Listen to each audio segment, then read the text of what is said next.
سيدنا محمد رسول الله وعلى آله وأصحابه الطيبين الطاهرين ومن تبعهم بإحسان إلى يوم الدين. We start with the name of Allah and we ask Allah to raise the rank of our Prophet Muhammad and his noble companions and believing relatives, and we ask Allah to grant us the sincere intentions. Insha'Allah, just before continuing, I wanted to clarify a few things regarding the translation yesterday. Regarding the blasphemer, we said that amongst the condition that it's an obligation, the 5 obligatory prayers upon the Muslim who is sane, pubescent, and pure. And so we said that the blasphemer, I said something, maybe it was misleading, so I will just repeat it. لا يجب عليه وجوب مطالبة في الدنيا وإن كانت تجب عليه وجوب مؤاخذة في الآخرة. If you want, a good way to translate this would be to say that it's not an obligation upon the blasphemer, the prayer. It's not an obligation upon the blasphemer in a way that he is requested to perform it in the dunya, although he is accountable for it in the hereafter in a way that he would be tortured for leaving it out. That's one thing that I wanted to clarify. Another thing that I wanted to clarify is regarding the intention for wudu. If someone intends for wudu, his intention was merely to make permissible that which does not require wudu, rather it is recommended to be on wudu for this matter, such as reciting the Quran without touching the Quran and the like, then this wudu is not sufficient for the prayer, although it suffices for that which he intended it for. So if he intends to make permissible, merely to make permissible that which it is recommended to be on wudu for and not necessary to be on wudu for, such as reciting the Quran without touching the Quran or the like, then this is something that does not suffice for the prayer, although this would be wudu for that thing that he intended it for.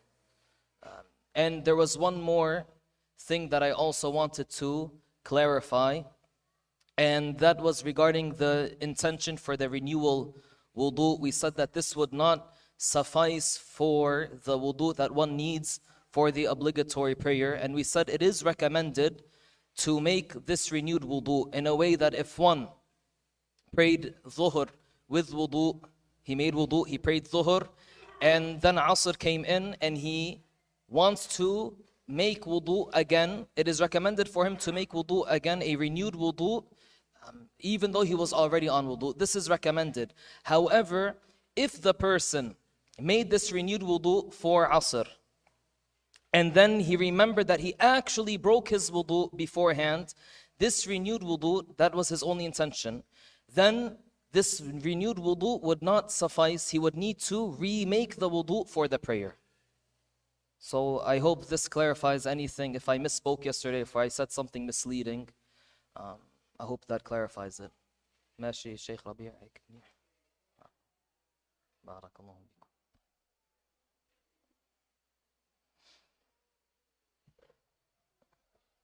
لا يطالب بها مطالبة أداء في الدنيا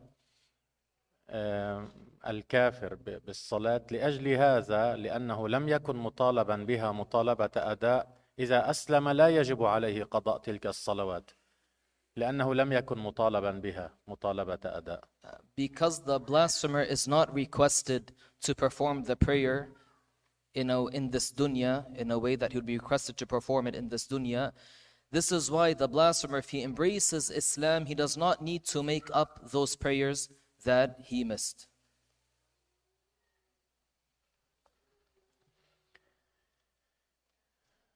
كنا نتكلم في نواقض الوضوء وبقي علينا الشك في الحدث إلا أن يكون مستنكحا والردة. الشك في الحدث عندهم من نواقض الوضوء، ومعنى ذلك أنه يشك في حدث متيقن، هذا الذي ينقض الوضوء، يشك في حصول حدث متيقن، يعني شك هل حصل مني بول قبل هذا دخلت الخلاء أم لا، هل حصل مني لمس لامرأة مع قصد الشهوة أو وجودها أم لا؟ هل حصل مني خروج ريح أم لا؟ لكن إن كان الذي يشك فيه هو أصل العمل، هل هو ناقض أم لا؟ يعني حصل عنده شك، هل هذا الحركة التي أحسست بها على مخرج الغائط عندي هل هي خروج ريح أو ليس خروج ريح؟ هذا لا يؤثر. إن شك في الذي حصل معه هل هو حدث أم لا، لا يؤثر. الذي يؤثر شك في هل حصل مني حدث سابقا أم لا، هذا الذي ينقض الوضوء.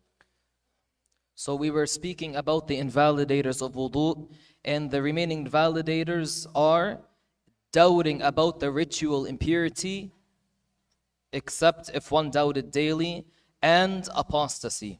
And what is meant here to doubt about the ritual impurity is if someone doubts about a ritual impurity that is known that it is a ritual impurity, such as he doubts, did I urinate? Did I pass gas? Did I touch a woman, a marriageable woman that is desirable with seeking pleasure or feeling pleasure? He doubted, did these things occur or not? Then this would invalidate the wudu. What is meant, however, what is not included here is if someone doubted about something, is this a ritual impurity or not? He felt something near the exit, near the anus. He doubted, was this gas that came out or not? He didn't know. So this, however, does not invalidate the wudu. هذا يحصل مع كثير من الناس أنهم يشعرون بشيء لكن لا يدرون هل هذا حصل خروج ريح أو لم يحصل. هذا لا يؤثر، لا ينقض الوضوء. This happens with many people. They feel something but they do not know, did the gas become emitted or not? And so this does not invalidate the wudu. ليس هذا مرادهم بقولهم الشك في الحدث ينقض الوضوء، لأن الذي حصل معه هو ليس حدثا بيقين، يمكن أن يكون حدث ويمكن لا، فلا يدخل في قولهم الشك في الحدث ينقض الوضوء. And so this is not included in the invalidator of doubting about the ritual impurity, because in reality, this thing that he felt, he doesn't know if it's a ritual impurity. It is not known to him with certainty if this is a ritual impurity, so this would not be included as an invalidator of wudu. أما الشك في الحدث الذي قلنا هو ناقض، شك هل حصل معه حدث بيقين أم لا، هذا ينقض الوضوء إلا أن يكون مستنكحا. مستنكحا يعني يأتيه الشك كثيرا. الذي يأتيه الشك كثيرا هذا لا ينقض له وضوءه أيضا. We said that this person's wudu would be, and so we said if the doubts about the ritual impurity, and it is something that, as we explained, the ritual impurity that is known, that this is the ritual impurity. He doubts that this occurred to him or not, then this invalidates the wudu. We said except the one who is mustankah, meaning the one who receives this doubt, he has this doubt very frequently. If this doubt occurs very frequently, then this does not invalidate the wudu. يأتيه الشك كثيرا معناه ولو في اليوم مرة، ولو كل يوم يأتي مرة في اليوم يشك انتقض وضوئي أم لم ينتقض وضوئي. كل يوم يأتيه هذا، ولو مرة في اليوم يقول لم ينتقض. And frequently here means even if it were to happen every day once.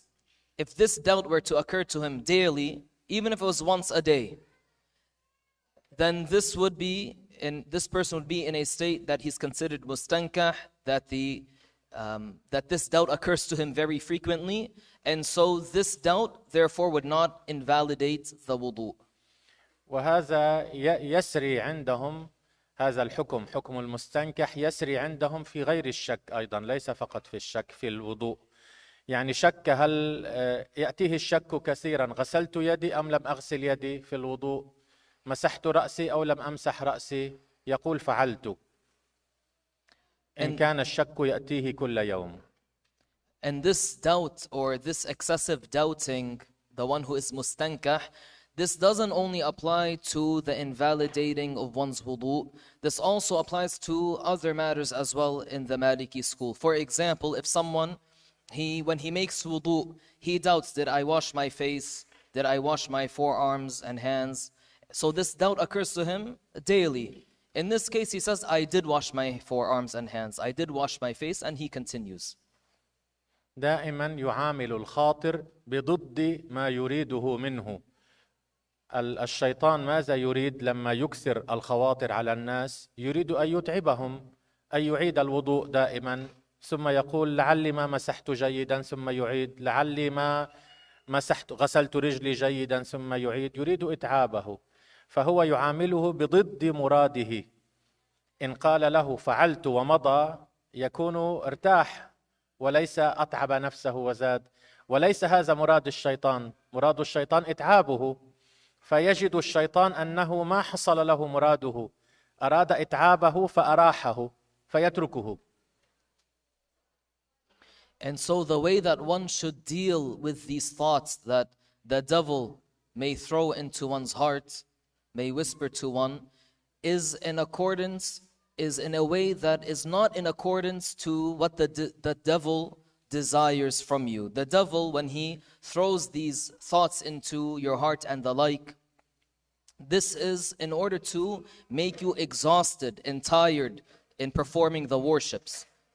So therefore, one should not give the devil what the devil seeks from him. Rather, he should deal with these thoughts in a way that he does not give the devil what he seeks from you. هذا فيه إفادة للذين يصيبهم الوسواس. إن أخذوا بهذا يذهب عنهم، لأن الشيطان يريد إتعابهم فيجد أنه أراحهم، يقول ما حصل مرادي فيتركهم. بعض الناس قد يصل بهم الوسواس إلى أن يخرج وقت الصلاة ولم يكن صلى، لأنه يقول بعد ما صح للوضوء.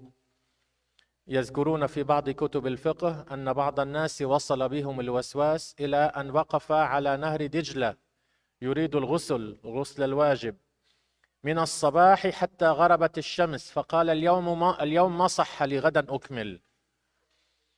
مثل هؤلاء قال المالكية يجب عليهم أن يأخذوا بالأكثر، وليس فقط يجوز لهم.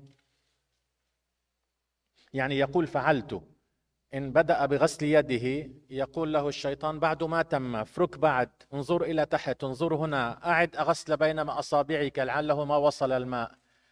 إن كثر عليه كثيرا بحيث سيجعله يترك الصلاة أو تفوته وقتها، يجب عليه أن يأخذ بالأكثر أو بأنه فعل. يقول فعلت. وصل الماء أو لم يصل يقول وصل ويمضي. And this benefits, taking by this saying benefits the one who is afflicted with the whispers, the waswas. The person who is afflicted with the waswas, if he applies this, he would be able to relieve himself of the waswas. Because when the whisper comes to the person, and for example, frequently he gets this waswas, did you wash this part of your body or not? Did you wash this part of the hand or not? So if he repeats it, he would give the devil what he desires, and then the devil would leave him alone for a period of time. And this matter would recur to him. However, if he takes by this saying, by what the Malikis mentioned regarding the one who has a lot of these whispers and these thoughts, then he would be able to relieve himself of this waswas. There are some people whom are very afflicted with the waswas, and it is even narrated, some of the scholars narrate that a man once stood in the Tigris River, and he stood there from the morning until the end of the day, until nighttime, in order to perform a ghusl. And because of the severe waswas that he had, he said it was not sufficient, it was not valid, I'll come back tomorrow and do it again. So some of the people, due to the waswas, they let the prayer time exit and they would not have prayed. And so in this case, the one who is in such a state, it is an obligation upon him to take by this, to build upon the fact that, yes, I did wash this part of my body, or he takes by that he did more rak'ahs than less rak'ahs, for example, in the prayer. سيأتي إن شاء الله في الصلاة أيضا في عدد الركعات إن ينطبق أيضا على هذا. من كان يأتيه الوسواس كثيرا عندما يصلي يقول أنا في الثالثة أم الرابعة، ثم يزيد، ثم يقول هذه رابعة أم كانت الأولى ثانية، ثم يزيد. هذا يقول ثالثة أو رابعة، يقول رابعة. ركعت أو لم أركع، يقول ركعت. سجدت سجدتين أم سجدة واحدة، يقول سجدتين. And this applies also to the prayer, as it will come when it referring to the number of rak'ahs. For example, if someone, he regularly gets the waswas, the whispers, did I pray 3 rak'ahs or 4 rak'ahs? He says, I prayed 4 rak'ahs. Did I make 2 sujuds in this rak'ah or 1 sujud? He says, I made 2 sujuds. So in the one who's afflicted with this waswas, also he would take by the greater number. هذا معنى يفعل بضد الخاطر، لأن الشيطان يريد أن يتعبه، فيجد أنه مثلا إذا قال أنا صليت 3 أو 4 يقول 4 ويسلم، فيكون ماذا فعل الشيطان؟ أراحه، جعله يصلي 3 وصحت صلاته، بدل أن يتعبه ب5 بدل ال4. فيقول أنا ماذا أفعل؟ أريد إتعابه، فسهلت عليه، يتركه ويذهب إلى غيره.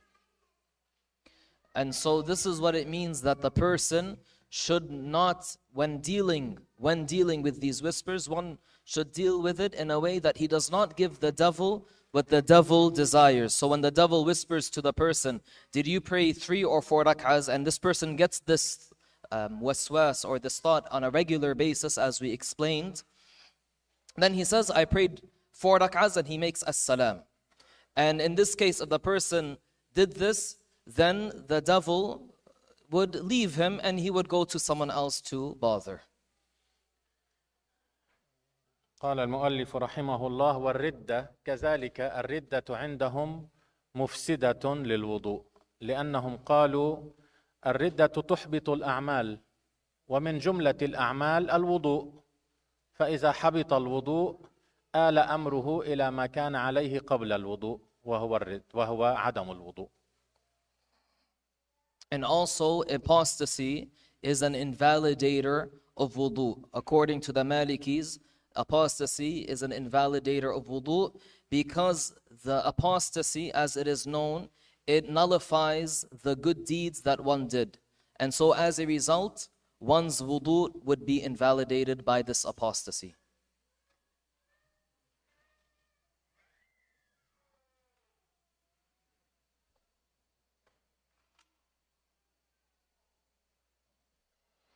هذان الأخيران الشك في الحدث والردة يعدهم العلماء المالكية مما يؤول إلى الحدث، ليس حدثا بنفسه. الردة ليست حدثا وليست سببا مؤديا للحدث، إنما يؤول أمر فاعلها إلى الحدث، لأنه إن قال الردة أحبطت أعمالي ومن جملتها الوضوء، فآل أمري يعني رجع أمري إلى ما كنت عليه قبل الوضوء الذي بطل. وعلى ماذا كان قبل الوضوء؟ على الحدث، فآل أمره إلى الحدث، يعني رجع. In these 2 last cases, the one who doubts about the ritual impurity and apostasy, which are amongst the invalidators of wudu, these 2 matters are not considered they're not considered ritual impurities in themselves, and they're also not considered causes that result in the occurrence of the ritual impurity. Rather, based on these things occurring to the person, his state would return to the state that he was upon when he was not on before making the wudu. So for example, a person who commits apostasy, he would say, what was my state before making wudu? That he was not upon wudu, he was in the state of ritual impurity. Then in this case, he would be judged according to that, and his wudu is invalidated. وكذلك الشك في الحدث، يقولون الشك في الحدث الذي يبطل، ليس شك الموسوس شكوا في الحدث الذي يبطل الوضوء، يقولون احتياطا للدين يلغيه، هذا المشكوك فيه احتياطا لأمر دينه يلغيه، فإذا ألغاه رجع إلى ما كان عليه قبله، وعلى ما كان قبل هذا الوضوء الملغى بسبب الشك على الحدث، وإلا الشك نفسه ليس حدثا ناقضا للوضوء، إنما بسببه يؤول أمره إلى الحدث الذي كان قبل هذا الملغى. And as for doubting about the ritual impurity, the doubt that would invalidate the wudu, not the doubt of the one who is afflicted with the waswas, this person who has this doubt, he would cancel that wudu that he performed, or he would cancel that wudu and he would say, what was my state before performing the wudu? That I was not on the state of wudu. So he would judge himself as his wudu being invalidated, not that the doubt itself is a ritual impurity. قال المؤلف رحمه الله: فصل: يجب الاستبراء من الأخبثين البول والغائط، وهو استخراج ما في المحلين من الأذى. الاستبراء معناه استخراج بقية الخارج، ما في المحلين يعني من مخرج البول والغائط من الأذى، استخراج بقية هذا الخارج، معناه لا يبادر إلى الاستنجاء بالماء حتى يخرج كل الخارج، ولا يبادر إلى الاستجمار يعني استعمال الورق ونحوه، ورق المحارم ونحوه، إلا أن يتأكد أن كل الخارج خرج، وإلا يكون يلوث نفسه زيادة، يزيد في تلويث نفسه بالنجاسة. هذا معنى الاستبراء. Section, the author said, section clearance, al-istibra' of the two filths, urine and feces, is obligatory. It is removing what is in the two locations of harmful substances of these two filths. And what is meant by this clearance is for the person to emit whatever remains of these two filths from the exit. And so if the person has not yet emitted those remnants, he would not immediately go to wiping, removing the filth with wiping or with washing, because if he does so and there are still remnants that have remained, that have not yet been emitted, have not yet been expelled, then as a result he would actually cause an increase in dirtying, or he would cause an increase in filthying, if that's a verb, himself. Contaminating, barakallahu fi, contaminating himself. وأما تنظيف المحلين بالاستنجاء أو بالاستجمار فهو من باب مستحب من باب إزالة النجاسة. تنظيف المحلين بالاستنجاء أي بالماء، أو بالاستجمار أي بالأحجار ونحوها. هذا اللفظ الاستجمار أتى من الجمار، من الجمار هي الأحجار الصغيرة، الجمار الأحجار الصغيرة، يعني الاستجمار يعني أن يستعمل الأحجار أو نحوها لتنظيف المحلين. هذا يقول مستحب من باب إزالة النجاسة فقط. المحرم هو ألا يزيد في تلويث نفسه عمدا، وهو الذي ذكرناه في الاستبراء. أما مثلا إن بال وانتظر حتى جف مكان خروج البول فلبس ثوبه، ما عليه معصية، ما لوث نفسه، إنما يستحب له أن يستنجي أو يستجمر قبل أن يلبس ثوبه ويمضي لأعماله. The author said, as for cleaning the two locations with water or stone, here the word istinja refers to cleaning with water, and istijmar refers to cleaning with the stones, or what is similar to the stones. It is recommended due to it resulting in the removal of the najas filth. So istinja is washing with water, and the istijmar refers to cleaning with the stones. And the word istijmar comes from the word jimar, which refers to the small stones. And so it was called istijmar, wiping with the stones or what is similar to the stones. The author said that it is recommended due to resulting in the removal of the najas filth. As for what is obligatory is what we mentioned previously, so that the contamination would not spread. It is an obligation to not let the contamination spread. As for the one who causes the contamination to spread or spreads the contamination, then this is forbidden. And therefore, based on what was mentioned, if a person were to have urinated or defecated, and he did not clean the exits using water or stones, and he wore his clothes without contaminating his clothing, then this is permissible. ويكفي الاستجمار عن الاستنجاء بالماء في بول الذكر خلافا للأنثى. استعمال الجمار ونحوها يكفي في بول الذكر، أما في بول الأنثى لا يكفي، لا بد من الاستنجاء بالماء. Removing by wiping suffices in place of using water concerning the urine of the man. So in the books it says concerning the urine on the phallus. This is a typo perhaps. So concerning the urine of the male, removing it by wiping as opposed to washing suffices, in contrast to the urine of the woman.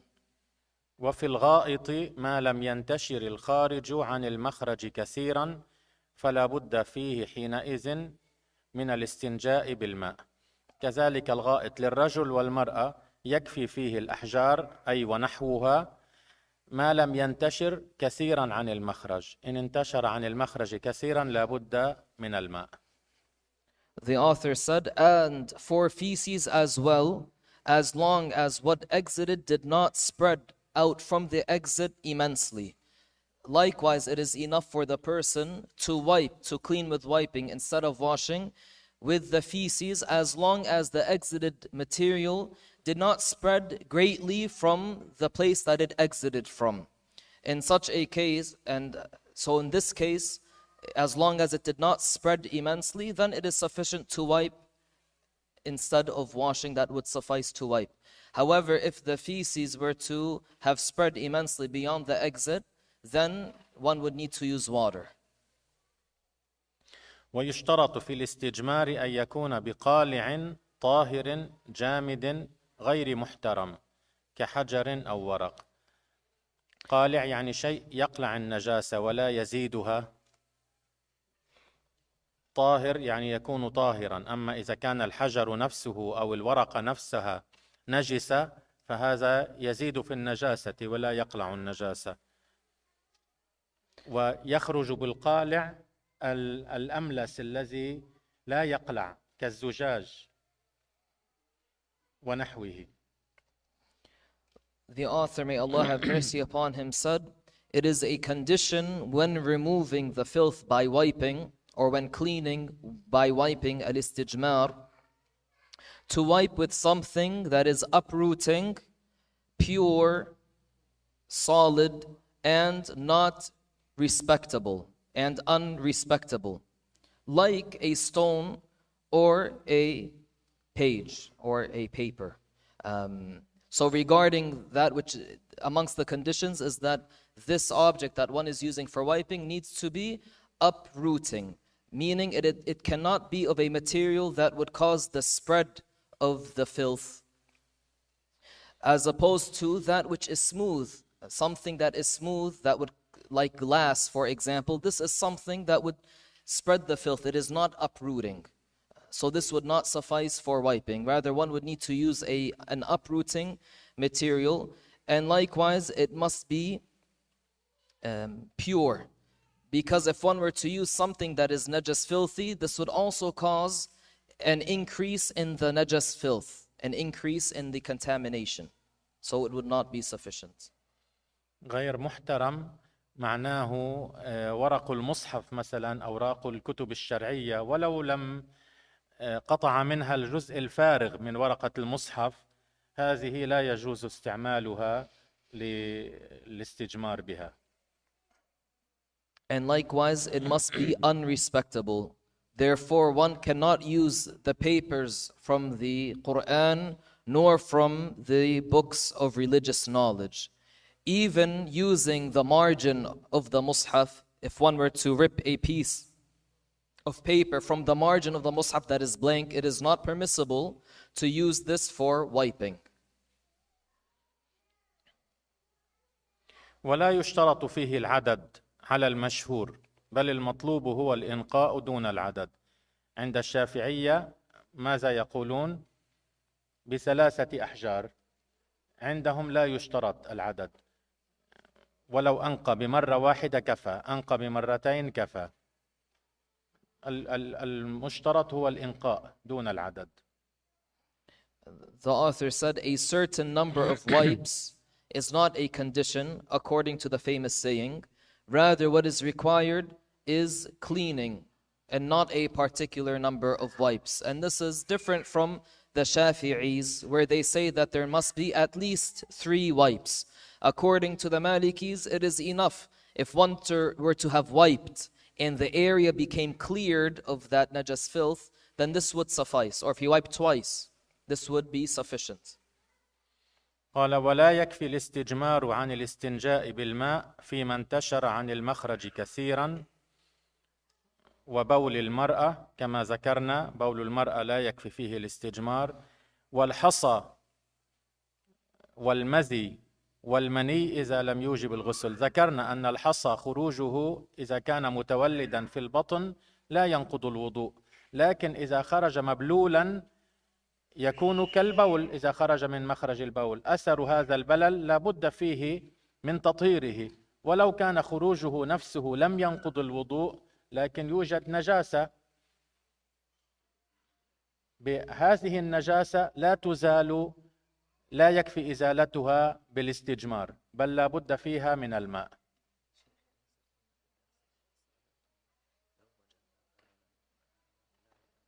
لا ينقض الوضوء، نقض الوضوء شيء وإزالة النجاسة شيء آخر. The author, may Allah have mercy upon him, then said that cleaning the area by wiping with stone instead of washing with water is not sufficient regarding that which was spread beyond the exit greatly, as was previously mentioned. Nor is wiping sufficient in regards to the woman's urine, as well as passing a stone. If one, for example, had a stone that exited out of him as a result of a stone that forms within his body, we're not speaking, as a result of the stone that forms within his body and it exits out of him with moisture, for example, this moisture would be najas filthy. So he would need in this case to use water. It would not be sufficient to wipe. الحصى المتولدة في البطن قلنا في البدن لا تنقض الوضوء، لكن خروجها إن خرجت ببلل هذا البلل نجاسة يحتاج إلى تطهيره، وكذلك الحصاة التي ابتلعها ثم خرجت إن خرجت ببلل هذا البلل نجاسة يحتاج تطهيره، وتطهيره يكون إما بالاستنجاء بالماء أو بالاستجمار بالأحجار ونحوها. Just, Allah will clarify. There's something I might have misspoke just a minute ago, but this will be clarified inshallah. We said that regarding the stones that form in one's body and that exit out of one, and they exit with some moisture, we said that this does not invalidate the wudu. However, this moisture that exits with the stone, then this is najas filthy. And so one would need to purify the spot either by washing or by wiping. نعم. تنجيس المكان شيء عند الخروج إذا خرجت ببلل، ونقض الوضوء شيء آخر. التنجيس ليس ناقضا للوضوء بذاته، إنما الذي ينقض الوضوء هو خروج المعتاد، وهذه ليست معتادة فلا تنقض الوضوء، لكن ليس معناه أنها لا تنجس مكانها إن خرجت ببلل. The contamination with najas filth due to the exit of something is one thing, and whether or not it breaks the wudu is another thing. This moisture that exits with that stone that forms in the body, although this is something that is uncustomary and so it does not invalidate the wudu, it is still something that is najas, filthy.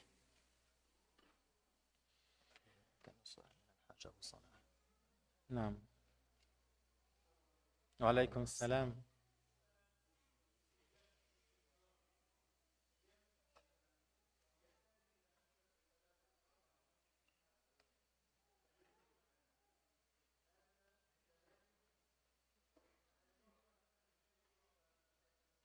يبقى يمسح إلى أن ينقى المحل. إن أنقى بمرة كفى، إن لم ينقي إلا ب10 مسحات لابد من ال10. ماذا؟ نعم. وهنا كذلك. نعم. So the Hajj was asking about the wipes, if one wipes with a stone or the like.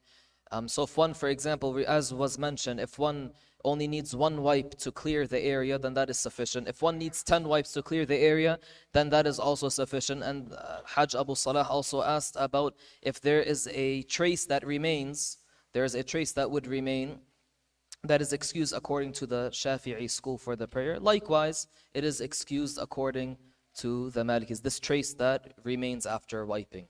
لكن الفرق أنه عند الشافعية إن أنقى ب1 يكمل إلى الثلاث، لا تكفي ال1. إن أنقى ب2 يكمل إلى الثلاث. إن لم ينقي إلا ب4 عندما ينقي يقف، فوق الثلاث متى ما ينقي يقف. However, the difference is that according to a Shafi'i, if one wiped only once and the area was cleared, he still needs to do at least 3 wipes in total. Or if he does 2 wipes and it's cleared, he still needs to do a 3rd wipe.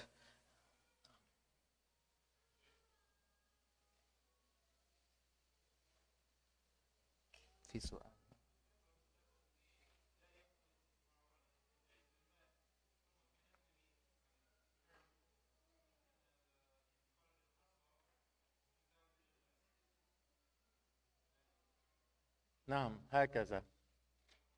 إن خرجت الحصى وخرجت مبلولة فقد نجست مكانها، كيف يطهر هذا المكان؟ ولو كانت لا تنقض الوضوء إن كانت تولدت في البدن لكن نجست، كيف يطهر هذا المكان؟ الأصل أن التطهير كيف يكون من الخارج من البدن؟ إما بالاستجمار أو بالاستنجاء. من الحصى الاستجمار لا يكفي، كما أنه لا يكفي من بول المرأة. لكن بشكل عام كيف يتطهر من الخارج من البدن؟ بالاستجمار أو بالاستنجاء بالماء، ويستثني هذه الأشياء التي لا يكفيها الاستجمار منها الحصى. There was a question about the stones that exit, that form in the body and exit with moisture. Again, to make sure that we might have misspoke, I might have misspoke twice now, mashallah, or misunderstood twice. But regarding this matter, in general, when the filth becomes apparent, then the way to remove filth in general is either through using water, with washing with water, or with wiping. This is how we clean the area from the filth in general.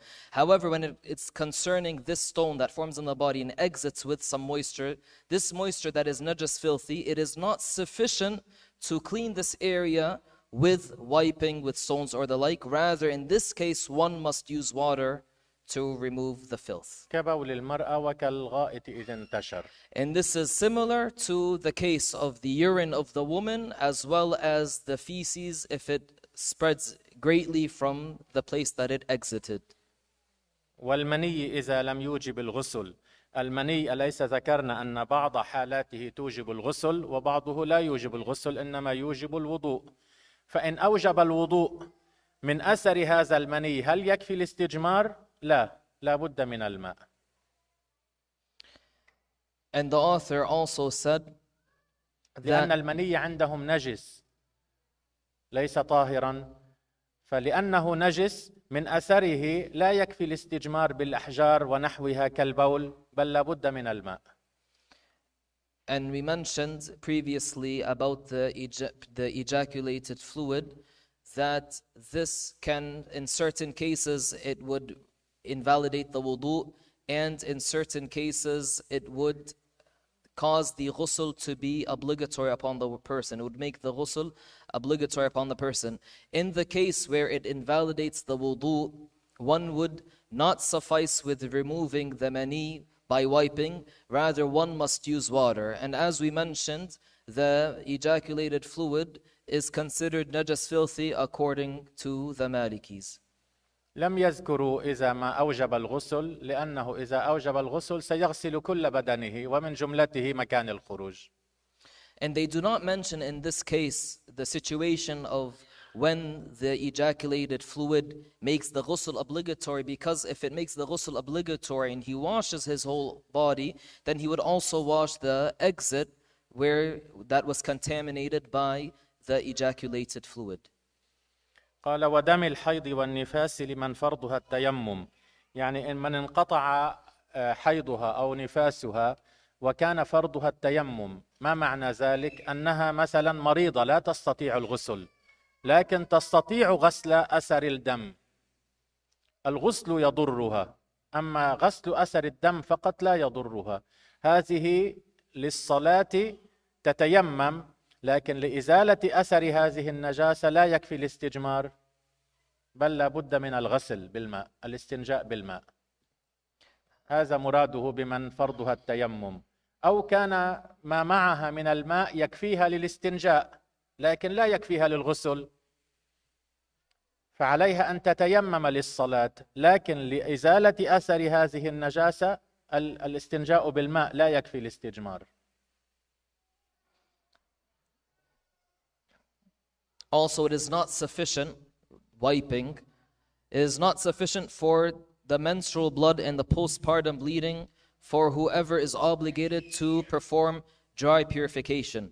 If the woman, for example, had her menses or postpartum bleeding and then this menstruation ceased or this postpartum bleeding ceased, and she is harmed by the water, if she takes a ghusl, she would be harmed by the water. But she does have water to remove the blood from the exit, then she would use this water, because this does not harm her, then she would use this water to remove the blood from the exit, and she would make a tayammum, she would perform tayammum, since the water harms her for ghusl. And likewise, if the woman did not have enough water for the ghusl, but she had only enough water to remove the najas filth, then here she removes the najas filth with the water, and she makes tayammum and she does not wipe instead of washing. هذا مراد المؤلف بقوله من أثر لا يكفي الاستجمار من أثر دم الحيض والنفاس لمن فرضها التيمم. من فرضها التيمم التي لا تجد الماء أو يضرها الماء، لكن معها ما يكفي للاستنجاء أو لا يضرها استعمال الماء للاستنجاء. And this is the meaning of when we say that the wiping is not sufficient for the menstrual blood and postpartum bleeding for whoever is obligated to perform dry purification. And this could either be due to the fact that the water harms her, or she cannot find the water to perform the ghusl, so she would be obligated to perform tayammum. However, she has enough water to perform she has enough water to remove the najas filth, and it does not harm her to use it. قال المؤلف رحمه الله: فصل موجبات الغسل 4. الأول خروج المني المقارن للذة المعتادة، وهذا شرحناه، يعني متى يوجب المني خروج المني الغسل. The author, may Allah have mercy upon him, said section, what renders the purificatory bath or the ghusl obligatory are 4 matters. The first is the emission of ejaculation accompanied by the customary pleasure, and this was previously explained. الثاني الجماع. The second is sexual intercourse, ولو لم يحصل خروج مني. even if there was no ejaculation. الثالث والرابع انقطاع دم الحيض والنفاس. And the third and the fourth is the termination of menstruation and postpartum bleeding. ودم الحيض هو الخارج من الفرج على وجه الصحة بغير ولادة. And the menstruation or the menstrual blood is that which exits from the private part while healthy, not due to childbirth. ودم النفاس ما كان عقيب الولادة. And the postpartum bleeding is the bleeding that occurs after childbirth. أما ما يخرج قبيل الولادة هذا يعتبر حيض ليس نفاسا. As for what exits before childbirth, this is considered menses and it is not considered postpartum bleeding. حتى ليس فقط قبيل الولادة بل قبل الولادة في أيام الحمل كل الدم الذي يخرج من المرأة في بعد طهر كامل يسمى حيضا. This is not specific to immediately before childbirth, but also even within the period of time that she is pregnant, whenever she bleeds from her private part, then this is considered menses. وأقل الحيض والنفاس لا حد له.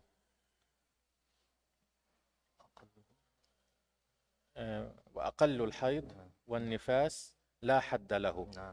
And there is no minimum duration for the menstruation and the postpartum bleeding. أقل النفاس واضح معلوم هذا كالشافعي لا حد له ولو كان نقطة خرجت يعتبر نفاس. The minimum of the postpartum bleeding is similar to Ash-Shafi'i, that there is no minimum. If it was just even a drop of blood, then this would be considered postpartum bleeding. أما بالنسبة للحيض فأقله بالنسبة للعبادة لا حد له. يعني للصلوات للصيام لا حد له ولو كان قليلا جدا وانقطع يسمى حيضا. لا يشترط أن تنتظر المرأة أن يأتيها الدم يوم وليلة حتى تبدأ تعتبره حيض. ولو أتاها نقطة واحدة بعد طهر كامل الذي هو أقله 15 يوما يعتبر حيض.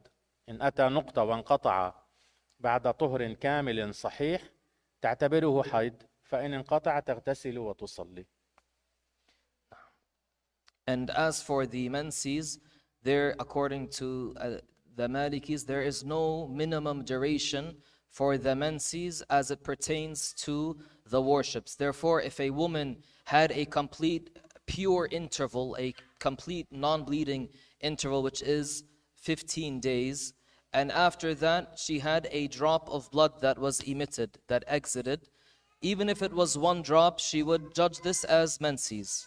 And so if it stopped after that, she would perform a ghusl.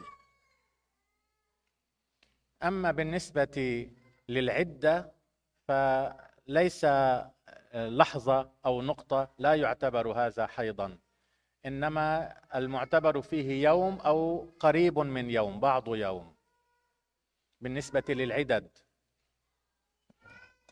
As for the iddah, what is known as the postmarital waiting period, what is considered for the minimum is not merely the drop, but what is considered for the minimum is a day.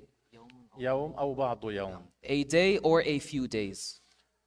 بعض يوم ليس معناه a day أيضا or part of a day. part. Sorry. بعض يوم. بعض يوم ليس اللحظة هي بعض يوم، لكن ليس هذا المراد. بعض يوم يعني بعض له بال، معتبر أنه جزء من يوم. A day or a part of the day when it comes to calculating or knowing the postmarital waiting periods, then this is by looking, the minimum would be a day or part of a day. Yes, an instance, a drop of blood is technically a part of the day, but this is not considered actually as a part of the day in a way that it is, it has, it takes up a لا يعتبر إلا ما هو ما بعض يوم له بال يقولون، يعني معتبر جزء من يوم، معتبر نصف يوم، ربع يوم، ثلث يوم. A part of a day, what is meant by part of the day is that it's given consideration, like half a day or a fourth of a day or the like. وإلا اللحظة هي بعض يوم أيضا. Or else in reality, part of a day would include also the instance, but this is not what is meant in this context. وأكثر الحيض 15 يوما. And the maximum duration for the menstruation is 15 days. وأكثر النفاس 60 يوما. And the maximum for the postpartum bleeding is 60 days. وأقل الطهر بين الحيضتين 15 يوما. And the minimum duration between the two menstrual cycles is 15 days. ولا حد لأكثره. الطهر لا حد لأكثره. قد يكون سنة، قد يكون سنتين لا يأتي الدم الحيض، ثم يأتي، لا حد لأكثره. So the minimum duration of purity between the two menstrual cycles is 15 days, and there is no limit for its maximum. It can even be 1 year, 2 years. There is no limit to its maximum duration. بقية أمور الحيض يعني تهم النساء، لكن لأن تفصيلهم ليس كتفصيل الشافعية. And the remaining details pertaining to the chapter of menstruation, which would concern the woman, one would need to learn it because it is not the same as the additional details according to الشافعي. لكنه فيه تسهيل على أكثر بكثير مما هو في المذهب الشافعي، لا سيما بالتي يكثر عليها دم الاستحاضة. However, there is a lot more ease than the Shafi'i school, especially for the woman who is inflicted with the sickness bleeding, istihada. بقي معنا نحو 7 دقائق نذكر شيئا منه. عندهم عند المالكية النقاء الذي بين الدمين يعتبر طهر كامل صحيح تصح به العبادات. يعني إذا جاء الدم يوما ثم انقطع يوما فصلت وصامت ثم عاودها الدم، هذا اليوم الصيام تعتبره، لا تقضيه بعد ذلك، يعتبر يوم نقاء صحيح. عندما ينقطع الدم يعتبر طهر صحيح، يعتبر طهرا صحيحا. كذلك لو كان عندها دم فانقطع فطافت، كانت في الحج طافت أو في العمرة ثم عاودها الدم، طوافها صحيح. لا نقول تبين أنها طافت في أيام في وقت الحيض فلا يعتبر طوافها هذا. However, there's additional details. We'll mention a few of them. Amongst them is that according to them, the purity, the pure cycle between, or the interval of non-bleeding between the two menstrual cycles is considered, the worships that are done during this interval of time are considered valid. For example, if a woman, her bleeding ceased, and so she purified herself, and then she prayed, and then the next day, and she fasted that day as well, then the next day, the bleeding returned.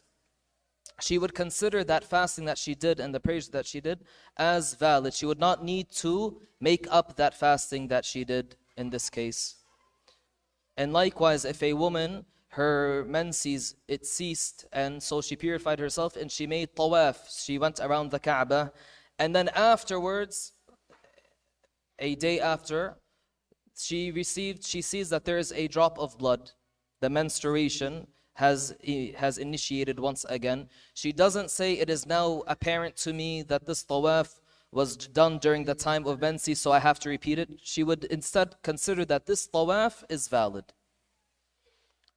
بعض النساء تكون ذهبت للحج أو للعمرة وجاءها الحيض، ماذا تفعل؟ لا يصح حجها بدون الطواف ولا تصح عمرتها بدون الطواف، وقد أحرمت، نوت الدخول في الإحرام في إحرام الحج أو إحرام العمرة. هذا يفيدها إن انقطع عليها ولو وقتا قصيرا يسع الطواف تغتسل وتطوف فيه وصح طوافها وأنهت حجها ولو عاودها الدم بعد ذلك، ولو كان انقطاعه بسبب دواء تعاطته، يعني إن أخذت دواء ليقطع عليها الحيض فانقطع فاغتسلت وطافت صح طوافها. Some women, for example, when they go to Hajj or Umrah and they have already made ihram and they need to perform at-tawaf, however, they have the menses, they start to have the menstruation while they are at Hajj or Umrah, and the Hajj and Umrah are not valid without tawaf. What she can do is, as soon as the bleeding stops, she purifies herself and she performs that tawaf in that period of time. She takes the ghusl and she performs at-tawaf. Even if the bleeding returns right after she completes that tawaf, it would be considered valid. So this would facilitate for the woman. Even if she took medicine to make the bleeding stop, this would also be sufficient. If she performs the ghusl and then she performs tawaf, then she would have completed the tawaf and she would have a valid Hajj or Umrah. لأجل هذا عندهم قد تحيض المرأة في شهر رمضان ومع هذا تصوم كل الشهر وتصلي كل الصلوات، لأن الدم يأتيها مثلا في الليل فقط ثم ينقطع في النهار، فتصوم ويصح صيامها، ما عليه قضاؤه هذا اليوم عندما ولو عاودها الدم بعد ذلك، لأنها صامت في وقت النقاء صح صيامها، ما عليها القضاء. فقد تصوم كل الشهر وتصلي كل الصلوات وقد حاضت في هذا الشهر. This is why, according to the Malikis, a woman would be able to fast the whole month of Ramadan and pray all the prayers of Ramadan, because, for example, even though she gets the menstruation, because, for example, the menses occurs to her at night and then it stops, for example, so she fasts the whole day and she's able to pray all the prayers. هذا أيسر مما هو عند الشافعي، لأنه عند الشافعي ولو انقطع دمها يوما أو يومين أو ثلاثة مثلا فصامت ثم عاودها الدم، هذه الأيام تقضيها لأنها تبين أنها في وقت الحيض صامتها. عندهم لا، وقت النقاء هو طهر كامل صحيح تصح به العبادات.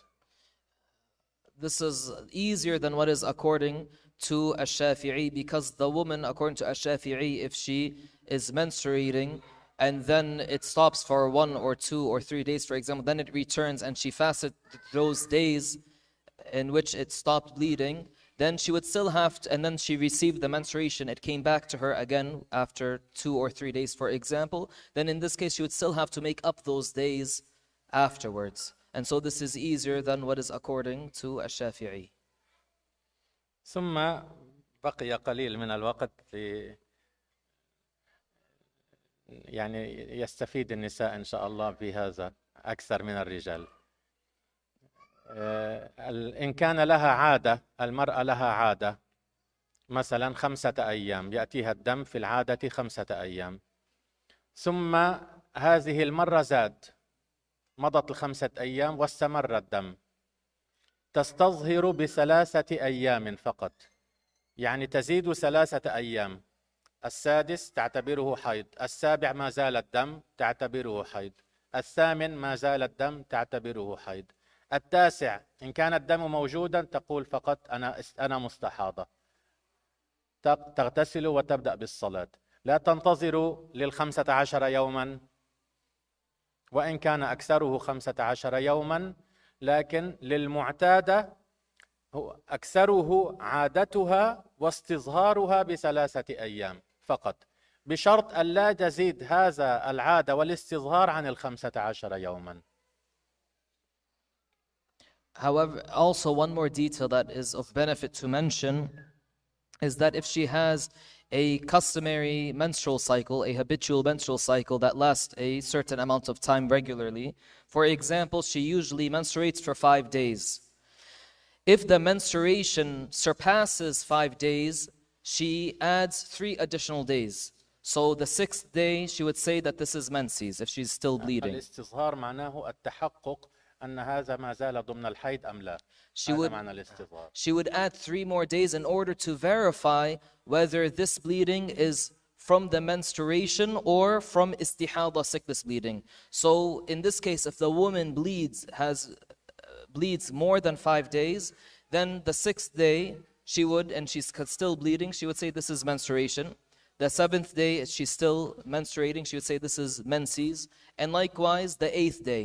If it passes the 8th day and it becomes the 9th day, now she says this is istihada, sickness bleeding. And this is with the condition that her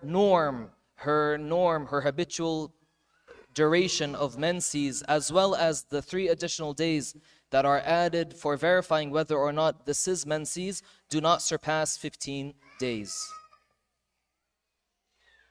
على مثالنا هذا الذي ذكرناه وصلت إلى 8 أيام ثم قالت لأن عادتها كانت 5 فاستظهرت ب3 صارت 8 ثم تقول ما سواه استحاضة. الحيضة التي بعدها على ماذا تستظهر فوق 8 3 أيام؟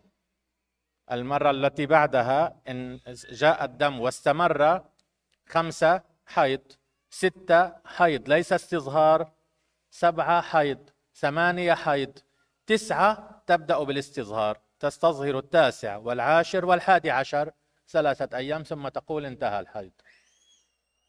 So this woman in this case, who usually her case is that she would menstruate for 5 days, and in this case it surpassed 5 days, and so she adds 3 more days for verifying whether or not she adds 3 more days to verify whether or not she has to verify whether or not this is menses. So the next cycle, the next menstrual cycle, the norm that she would consider is 8 days. So the 6th and 7th and 8th day are considered from the menses, what is her norm for the menses, and then what surpasses that, the 9th, 10th and 11th, these 3 would be the days of istidhar where she would verify whether or not it is menses or sickness bleeding. وهكذا تبقى تفعل هكذا إلى أن تصل لل15 يوما. إن كانت التي سبقت مثلا 14 يوما التي بعدها استمر، هنا تستظهر بيوم فقط لأنها وصلت إلى 15. تبقى تستظهر كل مرة فقط ب3 أيام عن أكثر عاداتها التي مرت إلى أن تصل لل15 يوما لا تزيد عليه.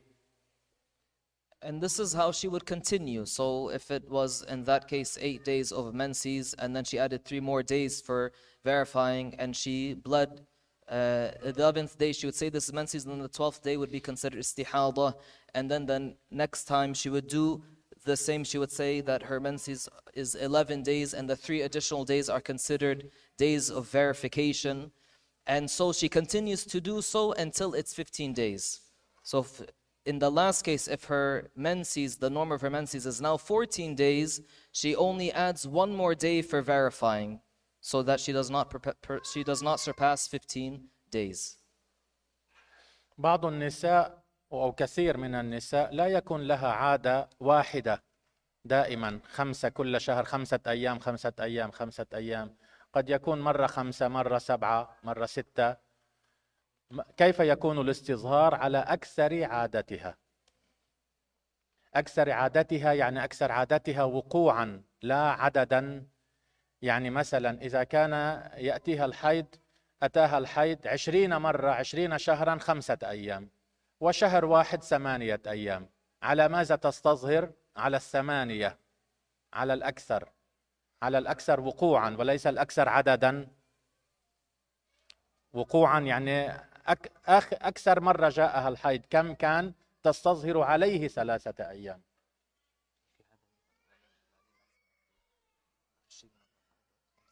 كل مرة 5 أيام، مرة واحدة جاءها الحيض 8 أيام، فعلى ماذا تستظهر؟ فوق 8 3 أيام، وليس فوق 5 لأنها الأكثر وقوعا الأكثر عددا. And as is the case with many women, the duration of her menses is not always one customary duration or one habitual duration. Sometimes it differs from month to month. However, what she would base it upon when she is in the case that we were explaining, where she would add 3 more days to verify up until 15 days, is she would base it according to the maximum amount of time that she has menstruated. So if a woman, for example, in a year, she menstruates 20 times, and each time it's 5 days, her menses, and then she has one menses where it is 8 days. So what does she build the verification upon? She does 3 more days after the 8 days. ولما نقول أيام تستظهر ب3 أيام ليس معناه أنه لابد أن يكون الدم كل اليوم حتى تعتبره يوم استصهار، إنما لو أتى الدم في يوم لحظة هذا يعتبر يوم دم، وانقطع بقية النهار فصامت وصلت، في اليوم الثاني أتى لحظة اعتبرته يوم دم. كل يوم يأتي فيه الدم ولو قليلا تعتبره يوم دم.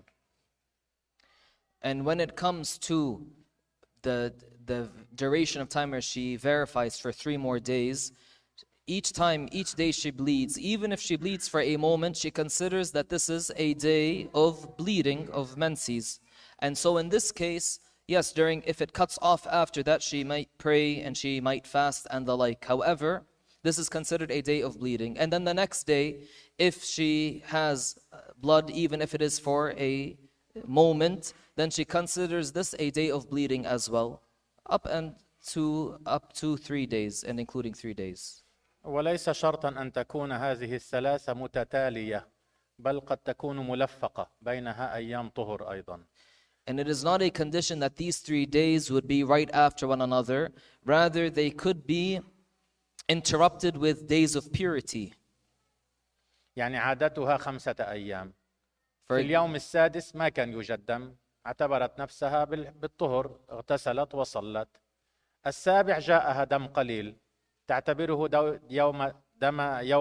دم حيض ويوم دم استصهارا، فلما ينقطع تغتسل وتصلي.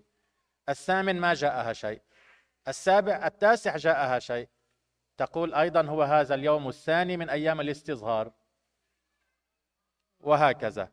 ليس شرطا أن تكون أيام الاستصهار متتالية، بل 3 أيام فيها شيء من الدم ولو قليل، هذه التي تستظهر بها. As we said, it is not a condition that these 3 days would be consecutive one after the other. Rather, they could be interrupted with a day or a few days. For example, if the woman, she menstruated for 5 days, and then the 6th day she did not menstruate, so she performed ghusl and she performed the worships, and then the 7th day she sees blood. So here she considers this day, the 7th day, she would consider it one of the 3 days of verifying whether or not it's of verification. And then the 8th day, she does not see blood, so she performs her ghusl and she does the worships. And then the 9th day, she might see a drop of blood, and so she would judge this 9th day, the 2nd day of the days of verification, and she would continue in this fashion, in this manner. بارك الله فيكم وسبحان الله والحمد لله رب العالمين والله سبحانه وتعالى أعلم. هذا إن شاء الله نجيب عليه شيئا مكتوبا حتى لا نزيد في الوقت. نعم.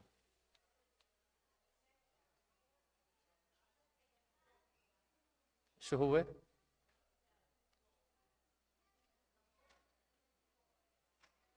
ما عم بسمع.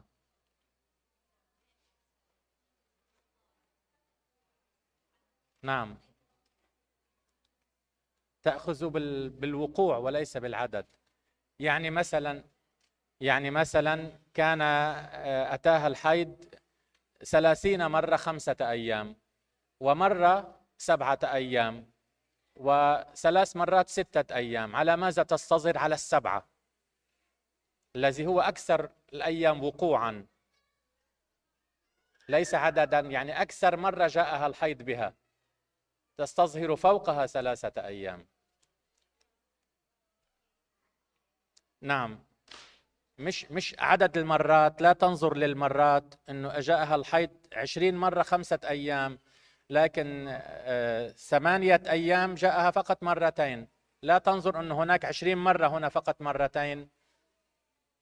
And reflect regarding a question that was asked about what would the woman verify based on, what would she consider her norm when she wants to verify 3 more days?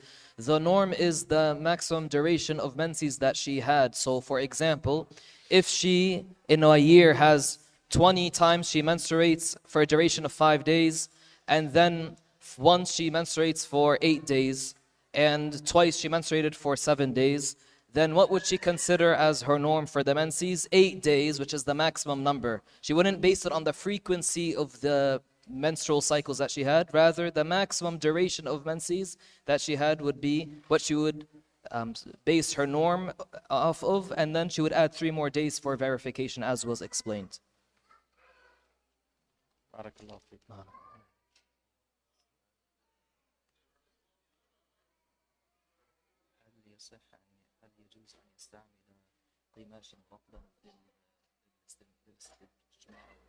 لا. There was a question about using a wet wipe for cleaning oneself after from the filth, istijmar. This is not sufficient. This is not permissible. هذا يزيد في النجاسة. Because this increases the filth.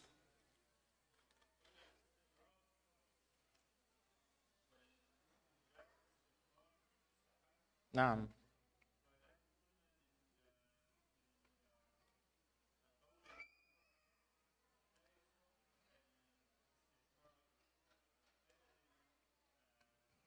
لا يتعارض. معناه أنه إذا أرادت الصلاة أليس عليها أن تتطهر؟ كيف تتطهر للصلاة؟ لا يجب عليها فورا، لكن للصلاة عليها الطهارة. كيف تتطهر؟ لا يكفيها الاستجمار، بل لا بد من الاستنجاء بالماء. We mentioned that clearing. لا يتعارض مع قول المؤلف أن هذا مستحب في ذاته، أما للصلاة أمر آخر. In regards to what was mentioned regarding the clearance, that is the expelling of any remnant filth, that this is something obligatory. And then it was mentioned that cleaning with water, washing with water, making istinja or istijmar, wiping with the stone, is something that is recommended in itself. And then we mentioned that for the urine of the woman, it would not suffice for her to wipe. Rather, she needs to use water. There is no contradiction here, because this is in the context that she needs to wash with water, and it is not sufficient for her to wipe for the validity of the prayer. For the validity of the prayer. Because she must remove this najas filth for the validity of the prayer. نعم. نعم. وين الأوراق؟ هذه يعني حتى لا يتشوش الآخرون، كل سؤال نجيب عنه مكتوبا إن شاء الله هنا. نعم.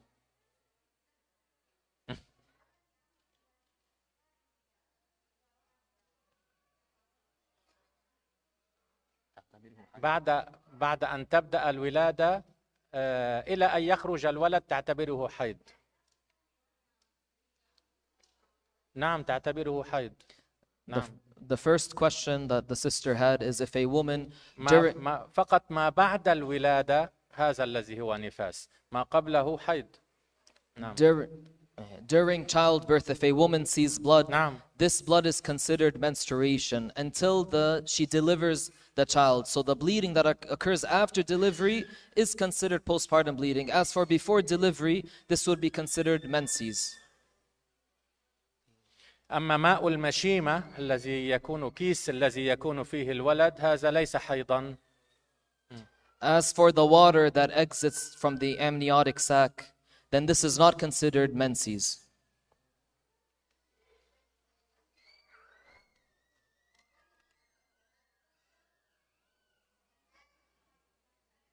ألوان الحيض كالشافعية. نعم.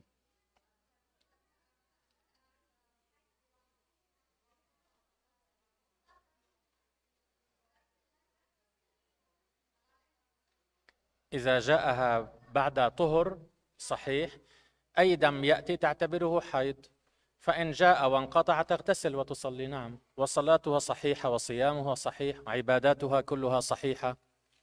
There's two questions that were also asked. One of them is the colors of the blood of menses. It is similar to that of what the Shafi'is mention.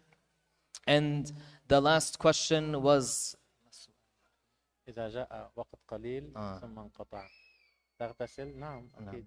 if the second question was if the woman had menses for a short period of time after having a complete pure cycle precede that, and it occurs this menstruation for a short duration of time, does she have to make ghusl? Yes, she does, and she performs the worships as she would usually.